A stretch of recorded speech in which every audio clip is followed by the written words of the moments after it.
انعامات و برکات ہے، جسے نیکیوں سے فائدہ پہنچتا ہے، نہ برائیوں سے کوئی نقصان، بلکہ نفع نقصان تو نہ نیکی و بدی کرنے والوں کا ہی ہوتا ہے۔ اور اللہ تعالیٰ تو تمام مخلوقات سے بے پرواہ و بے نیاز ہے۔ جانی و انجانی تمام نعمتوں پر اپنے رب کی حمد و شکر بجا لاتا ہوں، اور ہر حال میں اسی کی تعریف و شکر ہے۔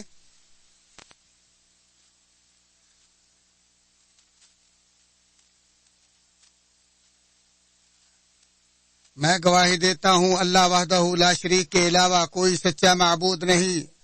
وہ خوبصورت ناموں اور عظیم الشان صفات کا مالک ہے۔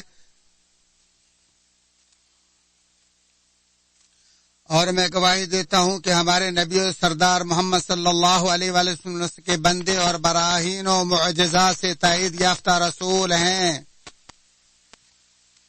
اے اللہ اپنے بندے اور رسول محمد صلی اللہ علیہ وآلہ وسلم اور خیرات کی طرف جلدی کرنے والے ان کے تمام آل و اصحاب پر صلاۃ و سلام اور برکتیں نازل فرما۔ حمد و ثنا کے بعد اللہ عز و جل کو راضی کرنے والے اعمال کرتے ہوئے اور اس کی ناراضگی و نافرمانی سے دور رہتے ہوئے اس کا تقوی اختیار کرو، کیونکہ اہل تقوی ہی ہمیشہ کامیاب اور مجرم برباد ہوتے ہیں۔ اے مسلمانوں محاسبہ نفس، اطاعت و فرما برداری میں جد و جہد، نیکیوں میں اضافہ، اللہ کی مدد و توفیق سے نصیب ہونے والے عمل صالح کی حفاظت اور نیکیوں کے ضائع کرنے والے امور سے اجتناب ہی دنیا آخرت کی حقیقی کامیابی اور سعادت دارین ہے۔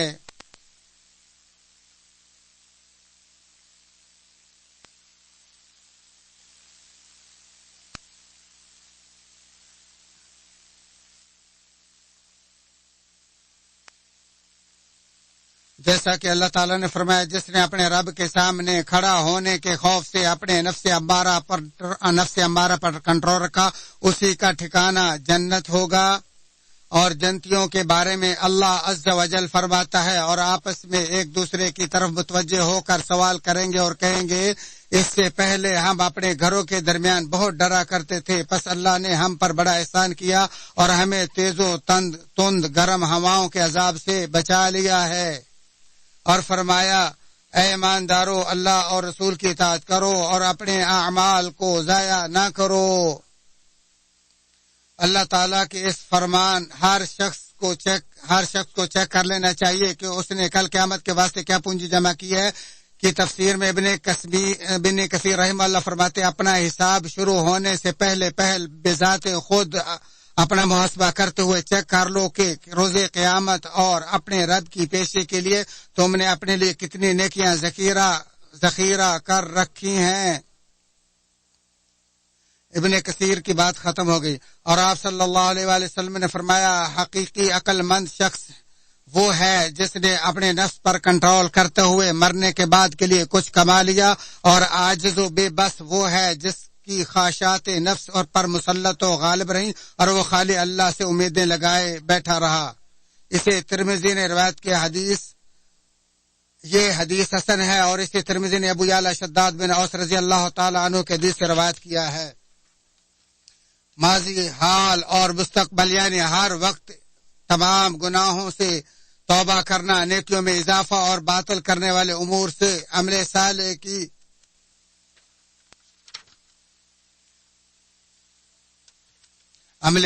کی حفاظت کرنا ہی محاسبہ نفس ہے، جبکہ خواہش نفس کی پیروی، محرمات کا ارتکاب، ترک طاعات اور عمل صالح کو ضائع کرنے والی چیزوں کے قریب جانا ہی در حقیقت بدبختی، خسارہ اور ذلت و رسوائی ہے۔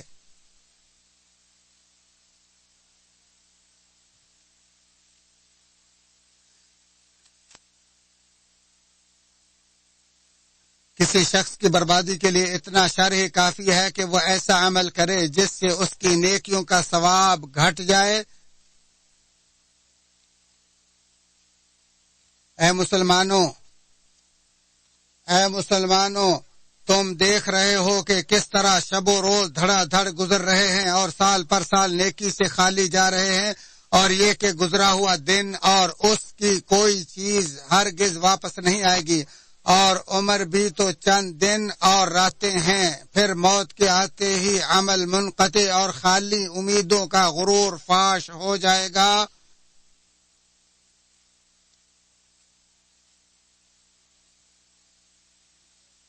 بلا شبہ تم اپنے ایسے بابرکت مہینے کے شروع میں ہو جس میں اللہ تعالی نے تمہارے لیے بھلائیوں کے دروازے کھول دیے اور اسباب خیر کو آسان کر دیا ہے، چنانچہ تم بھلائیوں کے دروازوں میں داخل ہو جاؤ اور ہلاکت و بربادی کے دروازوں میں گھسنے سے بچو۔ فرمانے باری تعالیٰ ہے، ایماندارو اسلام میں پورے کے پورے داخل ہو جاؤ اور شیطان کی پیروی نہ کرو، کیونکہ وہ بلا شبہ تمہارا واضح دشمن ہے۔ اے مسلمانوں ایمان و قرآن کی شان و عظمت کو سمجھو، کیونکہ ایمان و قرآن سے بڑھ کر کوئی افضل عطا نہیں ہے، اور جو بھی مسلمان بحالت ایمان اللہ سے اجر و ثواب کی امید سے رمضان کا روزہ رکھتا ہے، وہ ایمان اور قرآنی برکات کو پا لیتا ہے، اور جو قرآن پر عمل کرتا ہے وہی حقیقی اہل قرآن ہے، اگرچہ وہ حافظ قرآن بھی نہ بھی ہو، اور جو عمل نہ کرے وہ اہل قرآن نہیں ہو سکتا، بھلے وہ حافظ قرآن ہی کیوں نہ ہو۔ قرآن کا ہدایت، عمومی و خصوصی رحمت اور باوقار زندگی کے ساتھ رمضان میں نازل ہونا امت کا سب سے پہلا انعام ہے۔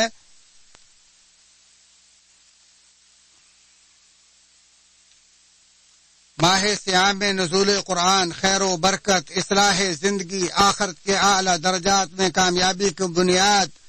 اور روشنیوں کا منبع، جہالت و گمراہی اور اندھیروں کی دوری کا باعث ہے۔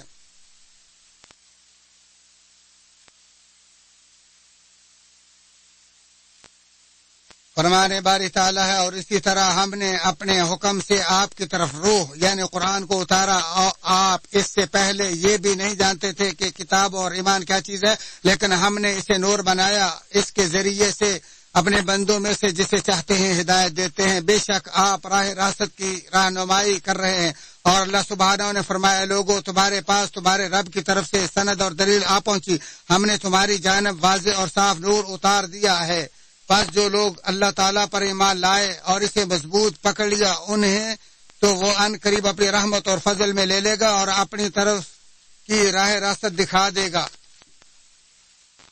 پس اس امت کا سب سے پہلا یا دنیا کا سب سے آخری شخص جب اس قرآن پر ایمان لایا تو اس نے قرآن کے عام و تمام اور ایمان کے خصوصی انعام کا شکریہ ادا کیا، اور جو قرآن پر ایمان نہ لایا اس نے تمام انعامات کی ناشکری کی اور جہنم کے دائمی عذاب سے دوچار ہوا۔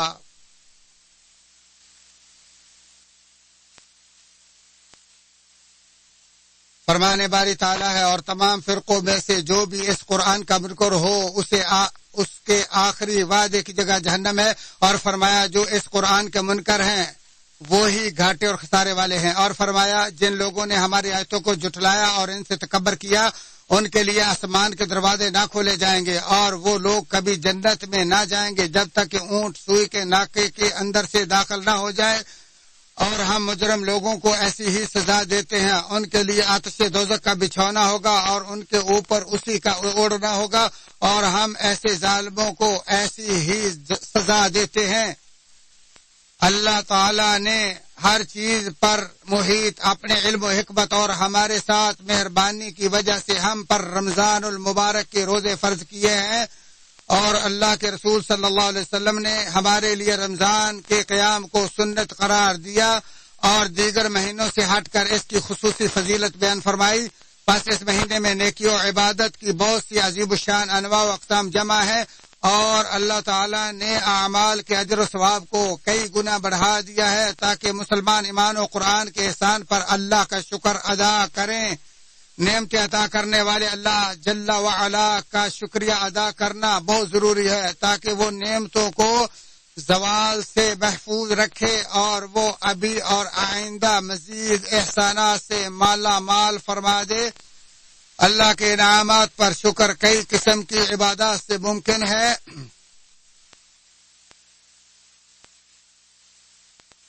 اور ان تمام عبادات میں سب سے عظیم عبادت اللہ کی وحدانیت ہے، جبکہ مخلوق کے ساتھ احسان بھی شکر خداوندی میں شامل ہے۔ اللہ تعالی نے اپنے نبی صلی اللہ علیہ وسلم سے فرمایا، یقیناً ہم نے آپ کو حوض کوثر اور بہت کچھ دیا ہے، بس آپ اپنے رب کے لیے نماز پڑھو اور قربانی کرو۔ الکوثر سے مراد وہ خیر کثیر ہے کہ جس کا علم سوائے اللہ کے کسی کو نہیں، اور اسی سے جنت کی نہر کوثر ہے۔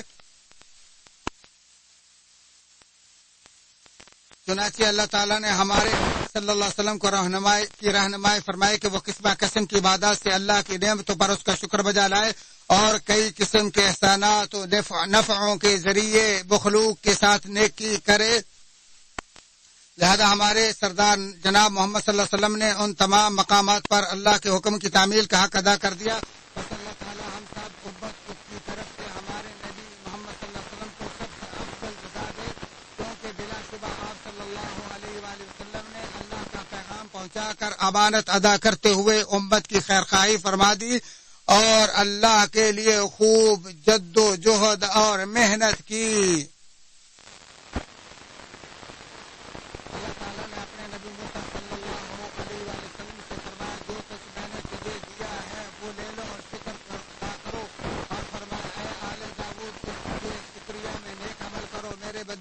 شکر گزار بندے کم ہی ہوتے ہیں۔ بعض مفسرین نے لکھا ہے کہ دن یا رات کی کوئی گھڑی ایسی نہیں گزری کہ جس میں آل داؤد کا کوئی فرد رکوع یا سجدے میں نہ ہو۔ اللہ تعالیٰ نے جب مریم علیہ السلام پر اپنی نعمتوں کا تذکرہ کیا تو ان کو ان پر شکریہ ادا کرنے کا حکم دیتے ہوئے فرمایا، اے مریم تو اپنے رب کی اطاعت کر اور سجدہ کر اور رکوع کرنے والوں کے ساتھ۔ اور اللہ تعالیٰ نے صحابہ کو سب سے افضل امت کہتے ہوئے فرمایا، محمد صلی اللہ علیہ وآلہ وسلم اور ان کے ساتھی کفار کے لیے انتہائی سنگین اور آپس میں نہایت مہربان ہے، اور سجدوں میں اپنے رب کی خوشنودی و فضل ڈھونڈتے دکھائی دیتے ہیں۔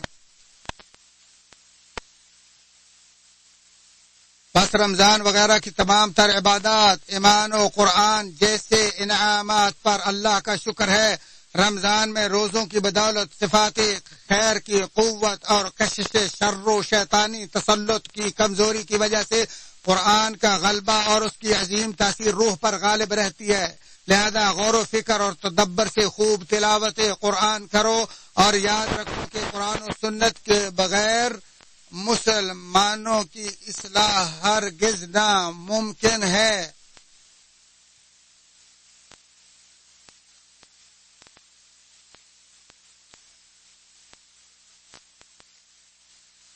اور اگر دنیا کے زندہ و مردہ سب دانا جہاں کی گتھی سلجھانے کے لیے اکٹھے ہو جائیں تو وہ سلجھا نہیں سکتے، لیکن قرآن نے ہر مشکل و دشواری کا راستہ واضح کر دیا ہے۔ ذرا اللہ اور اس کے اسماء و صفات کے عقیدے اور اس کے حق کی عبادت کے مسئلے پر غور کرو کہ جس کے بارے میں اتنے زیادہ عقائد پائے جاتے ہیں جو اعداد و شمار سے باہر ہیں، جبکہ عقیدے کے اس مسئلے میں حق صرف وہی ہے جو قرآن نے بیان کیا ہے، اور جو قرآن کے برخلاف ہے وہ سب جھوٹ اور باطل ہے۔ جب عالمی ماہرین اقتصادیات گتھی سلجھانے میں بے بس ہو گئے، تب اس مالی لین دین کی تفصیل میں قرآنی تعلیمات ہی سچ ثابت ہوئیں، اور بعض غیر مسلم دانشوروں نے بھی بعض معاملات میں شریعت اسلامیہ سے ہی استفادہ کیا۔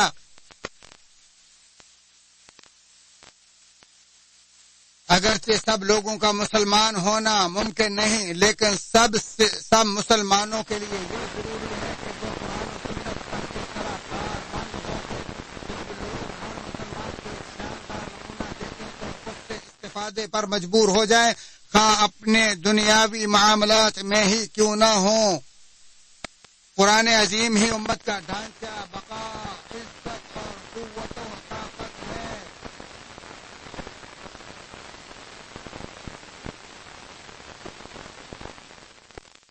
فرمانے باری تعالیٰ یقیناً یہ قرآن وہ راستہ دکھاتا ہے جو بہت ہی سیدھا ہے، اور ان ایمان والوں کو جو نیک اعمال کرتے ہیں اس بات کی خوشخبری دیتا ہے کہ ان کے لیے بہت بڑا اجر ہے۔ اللہ تعالیٰ قرآن عظیم کو میرے اور تمہارے لیے باعث برکت بنائے، اور اس کی آیات و ذکر حکیم کو نفع بخش بنائے، اور ہمیں سید المرسلین کے طریقے و دوست بات سے فیضیاب کرے۔ اسی پر اکتفا کرتے ہوئے اپنے، تمہارے اور تمام مسلمانوں کے لیے تمام گناہوں کی اللہ تعالیٰ سے بخشش طلب کرتا ہوں، تم بھی اسی سے بخشش طلب کرو۔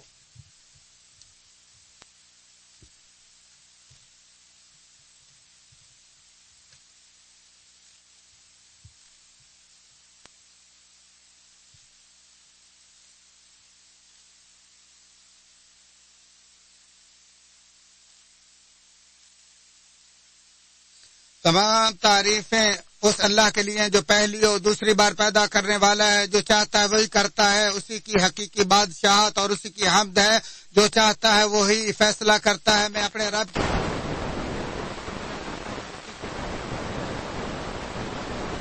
اللہ وحدہ لا شریک کے علاوہ کوئی موجود نہیں، وہی ولی الحمید ہے، اور میں گواہی دیتا ہوں کہ ہمارے نبی سردار محمد صلی اللہ علیہ وسلم، اے اللہ اپنے بندے اور رسول محمد اور ان کی ہدایت یافتہ آل و اصحاب پر صلاۃ و سلام اور برکتیں نازل فرما۔ حمد و ثنا کے بعد ہر حال میں اللہ کا تقوی اختیار کرتے ہوئے دنیا آخرت کے شاندار نتائج کے حصول میں کامیاب ہو۔ اے اللہ کے بندو، اس زندگی کے منافعوں کے ساتھ ساتھ تم میں سے روشن خیال لوگوں کے لیے فریضہ صوم میں بہت بڑا اجر و ثواب ہے۔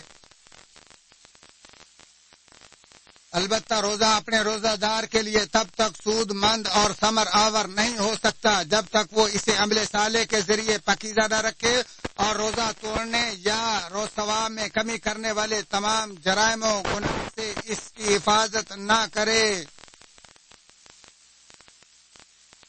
چنانچہ اے مسلم، جب تو روزہ رکھے تو تیرے کان، آنکھ، زبان اور اعضاء کا بھی تمام حرام امور سے روزہ ہونا چاہیے، تاکہ نیکیوں سے تمہارا تزکیہ نفس ہو سکے۔ فرمانے باری تعالیٰ، ایماندارو، اللہ اور رسول کی اطاعت کرو اور اپنے اعمال کو ضائع نہ کرو۔ اور حدیث میں ہے کہ جب تمہارے کسی ایک کے روزے کا دن ہو تو وہ جمع و فحش گوئی اور فسق و فجور سے اجتناب کرے، اور اگر اسے کوئی گالی دے تو وہ کہے میں روزے سے ہوں۔ بخاری مسلم۔ حضرت ابو ہریرہ رضی اللہ تعالیٰ عنہ سے مروی ہے کہ آپ صلی اللہ علیہ وسلم نے فرمایا، اگر کوئی شخص جھوٹ بولنا اور دغا بازی روزہ رکھ کر بھی نہ چھوڑے تو اللہ تعالیٰ کو اس کی کوئی ضرورت نہیں کہ وہ اپنا کھانا پینا چھوڑ دے۔ بخاری شریف۔ اور ابو ہریرہ رضی اللہ تعالیٰ عنہ سے روایت ہے کہ آپ صلی اللہ علیہ وسلم نے فرمایا، روزہ تب تک گناہوں سے ڈھال ہے جب تک اسے توڑا اور خراب نہ کیا جائے، یعنی غیبت اور چغلی جیسے گناہوں سے اسے نہ توڑا جائے۔ اے مسلم، رمضان میں اپنا محاسبہ کر لو تاکہ قیامت کے دن کے حساب میں آسانی ہو جائے، اور اپنے آپ سے پوچھو کہ کیا تو نے رمضان میں اللہ کے حکم کے مطابق نماز قائم کی، اور کیا روزے کے ساتھ ساتھ زکوٰۃ بھی ادا کی؟ کیا تو نے تمام گناہوں سے اللہ کے سامنے توبہ کر لی؟ کیا تو نے کاروبار جیسی تمام حرام کمائیوں سے توبہ کر لی ہے؟ کیا تو نے کبھی صلہ رحمی بھی کی ہے؟ کیا تو نے والدین کے ساتھ نیک برتاؤ کیا ہے؟ کیا تو نے کبھی نیکی کا حکم دیا اور برائی سے روکا ہے؟ کیا تو نے نبوی صلی اللہ علیہ وآلہ وسلم نبوی طریقے کے پر کاربند رہنے کی کوشش کی تاکہ ہدایت یافتہ لوگوں میں شامل ہو جائے؟ فرمانے باری تعالیٰ، ایمانداروں، اللہ تعالیٰ سے ڈرو اور بالکل سیدھی سیدھی بات کہو، اللہ تمہارے اعمال کی اصلاح کر کے تمہارے گناہ معاف فرما دے گا، اور جس نے اللہ اور اس کے رسول کی اطاعت کی اسے بہت بڑی اور عظیم کامیابی حاصل ہوگی۔ اے اللہ کے بندو، بے شک اللہ تعالیٰ اور اس کے فرشتے نبی صلی اللہ علیہ وآلہ وسلم پر درود بھیجتے۔ ایمان والو، تم بھی آپ صلی اللہ علیہ وسلم پر درود و سلام بھیجو۔ آپ صلی اللہ علیہ وآلہ وسلم نے فرمایا، جس نے مجھ پر ایک بار درود بھیجا، اللہ اس کے عوض اس پر 10 رحمتیں برکت نازل فرماتا ہے۔ اے اللہ اپنے نبی صلی اللہ علیہ وآلہ وسلم پر طرح نازل فرما جس طرح تو نے ابراہیم اور ان کی آل و اصحاب پر رحمتیں اور برکتیں نازل فرمائی ہیں، بے شک تو حمید مجید ہے۔ اللہ تو تمام صحابہ سے راضی ہو جا اور بالخصوص خلفاء راشدین جو کہ ہدایت یافتہ ہیں ان سے راضی ہو جا، ابو بکر، عمر، عثمان اور علی رضی اللہ تعالیٰ اور تابعین، تبع تابعین سب سے راضی ہو جا، اور یا اللہ ان کے ساتھ ساتھ ہم سے بھی راضی ہو جا اپنے فضل و احسان سے، اے ارحم الراحمین۔ اے اللہ اسلام اور اہل اسلام کی عزت عطا فرما، اے اللہ اسلام اور اہل اسلام کی عزت نصیب فرما۔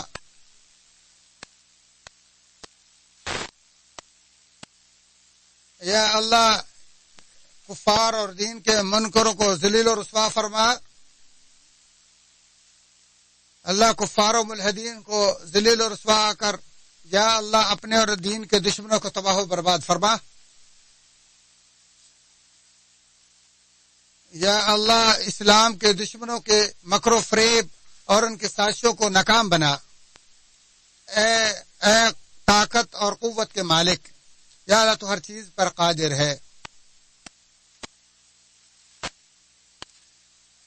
یا اللہ ہم آپ سے سوال کرتے کہ ہمارے اگلے پچھلے اعلانیہ اور غیر اعلانیہ تمام گناہوں کو معاف فرما دے، تو ہر چیز پر قادر ہے۔ اے اللہ ہمارے اور تمام مسلمانوں کی اموات کی بخشش فرما، اللہ ان کی نیکیوں کو دوبالا فرما، ڈبل کر، اور ان کے سیئات سے تجاوز فرما۔ یا اللہ ہمیں ہر وہ عمل کرنے کی توفیق عطا فرما جو جنت کے اور تمہارے قریب کر دے، اور اس سے بچا جو جہنم اور جہنم کے قریب کرنے والے اعمال سے بچا لے۔ اے اللہ شیطان کے دھوکے سے ہمیں محفوظ فرما، اللہ ہمیں دنیا آخر میں توحید پر ثابت قدم رکھنا۔ اے اللہ ہمارے اور تمام مسلمانوں کے مریضوں کو شفا دے، یا اللہ قرض داروں کے قرض دور فرما۔ اے اللہ ہمارے اور تمام مسلمانوں کے بیماروں کو صحت کا کاملہ نصیب فرما۔ یا اللہ ہمیں اور ہماری اولاد کو شیطان کے شر سے محفوظ فرما، یا اللہ تو ہر چیز پر قادر ہے۔ یا اللہ ہمیں انسانی اور جنی شیطانوں سے محفوظ فرما۔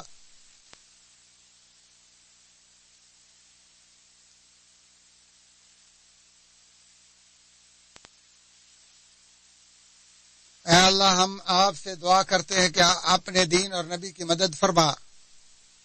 ہر جگہ اور ہر مکان۔ اے اللہ بدعات اور خرافات کو ذلیل و رسوا کر، اور یا اللہ بدعت جو تیرے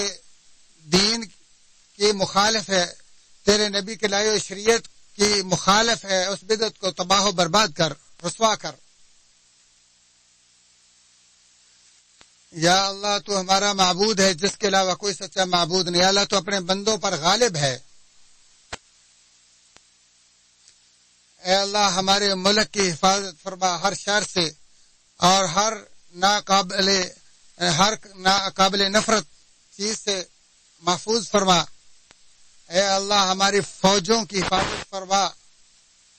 تو ہر چیز پر قادر ہے۔ اے اللہ اپنے بندے خادم الحرمین شریفین کو اپنی رضا کی توفیق عطا فرما، اور اپنی رضامندی کے کاموں کی توفیق اور اس کو جاری کر دے۔ اے اللہ اس کے ولی عہد کو بھی اپنی محبت اور رضا کے کاموں پر لگا دے۔ یا اللہ ان کو اچھے ساتھی اور مشیر عطا فرما جو ان کو اچھے کاموں کا مشورہ دیں، اور تو ان کا اچھے کاموں پر تعاون اور مدد فرما۔ اے اللہ ہمیں دنیا آخرت کی بلائیاں عطا فرما اور عذاب نار سے محفوظ فرما۔ اللہ کے بندو، اللہ عدل و احسان کا تمہیں حکم دیتا ہے، اور قریبی رشتہ داروں سے اچھا سلوک کرنے کا، اور ہر قسم کی بے حیا اور بغاوت سے اجتناب کا حکم دیتا ہے۔ تم اسے یاد رکھو، وہ تمہیں فراموش نہیں فرمائے گا، اور جو تم کرتے ہو اللہ اسے خوب جانتا ہے۔